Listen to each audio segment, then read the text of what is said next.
আসসালামু আলাইকুম। সবাইকে স্বাগত জানাচ্ছি নতুন ভিডিওতে। আশা করি সবাই ভালো আছেন। আজ থেকে আমাদের চ্যানেলে ইংলিশ এর লিটারেচার অংশ নিয়ে বেশ কিছু ভিডিও আনবো। তো শুরুটা করব মূলত লিটারেরি টার্মস দিয়ে। অনেকগুলো সাহিত্যিক পরিভাষা আছে যেগুলো অনেকের কাছেই কঠিন মনে হয়।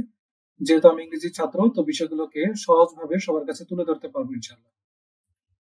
তো আমাদের চ্যানেলের সাথেই থাকুন আর সবগুলো ভিডিও দেখুন ধারাবাহিকভাবে। আশা করি গ্রামারের, বিশেষ করে সাহিত্যের অংশ নিয়ে আর কোনো দুর্বলতা থাকবে না।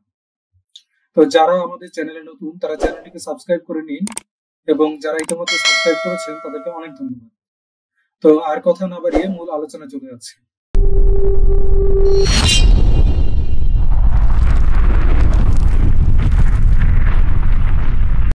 প্রথমেই আমরা আসি সিমিলি নিয়ে।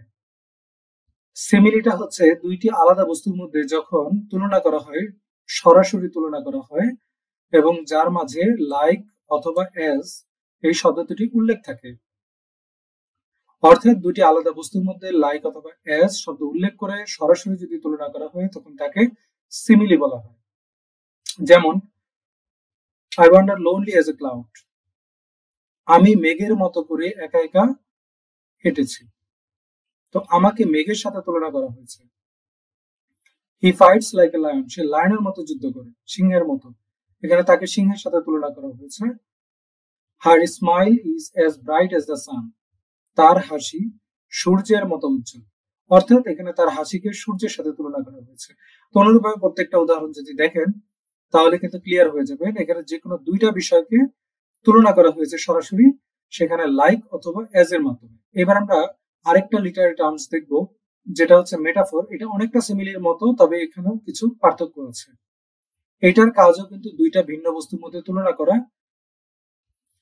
কোনো একটি বস্তুকে অন্য কোনো বস্তুর সাথে লাইক অথবা অ্যাজ শব্দ ব্যবহার না করে তুলনা করাকে মেটাফোর বলে। সিমিলির ক্ষেত্রে ছিল লাইক অথবা অ্যাজ উল্লেখ থাকবে, আর এখানে কিন্তু লাইক অথবা অ্যাজ উল্লেখ থাকবে না। সিমিলটা ছিল সরাসরি তুলনা, আর এখানে হচ্ছে ইনডিরেক্ট বা পরোক্ষভাবে তুলনা করা। এই হচ্ছে মূল পার্থক্য।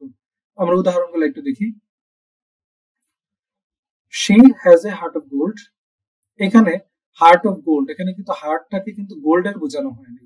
এটা বোঝানো হয়েছে কাইন্ডনেস, অর্থাৎ তার হৃদয় দয়ায় ভরা বা দয়ায় পূর্ণ। অর্থাৎ এখানে কিন্তু তার হৃদয়কে গোল্ডের সাথে তুলনা করা হয়েছে। Time is a thief. সময়কে চোরের সাথে তুলনা করা হয়েছে। Life is a journey. লাইফটাকে জার্নির সাথে তুলনা করা হয়েছে। All the world's stage. all the words are stage and all the men and women merely players। এখানে দেখুন, এটা উইলিয়াম শেক্সপিয়ারের একটা নাটকের অংশ।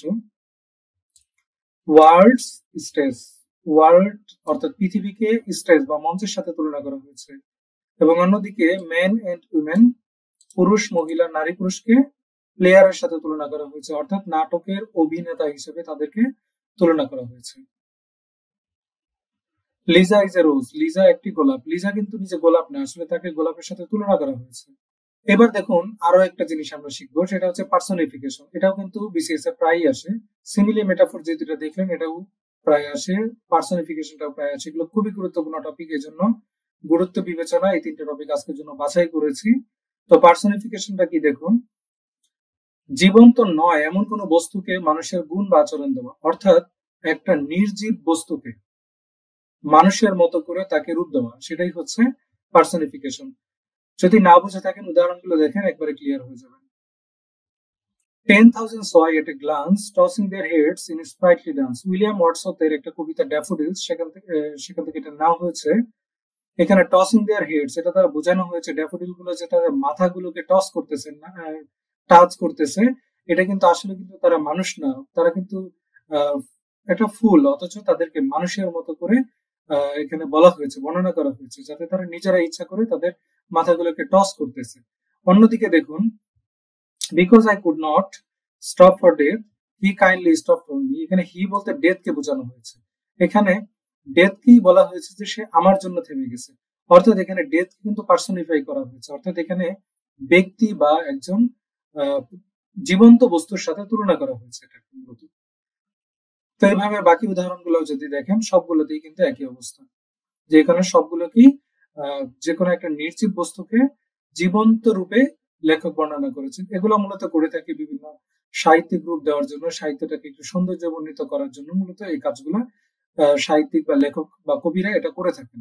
তো আজকের সংক্ষিপ্ত ক্লাস এই পর্যন্তই। তো ইনশাল্লাহ আগামী ক্লাসে আমরা আরো কিছু গুরুত্বপূর্ণ লিটারি টার্মস নিয়ে হাজির হব। তো সবাই চ্যানেলটিকে সাবস্ক্রাইব করে নোটিফিকেশনটা অন করে রাখুন।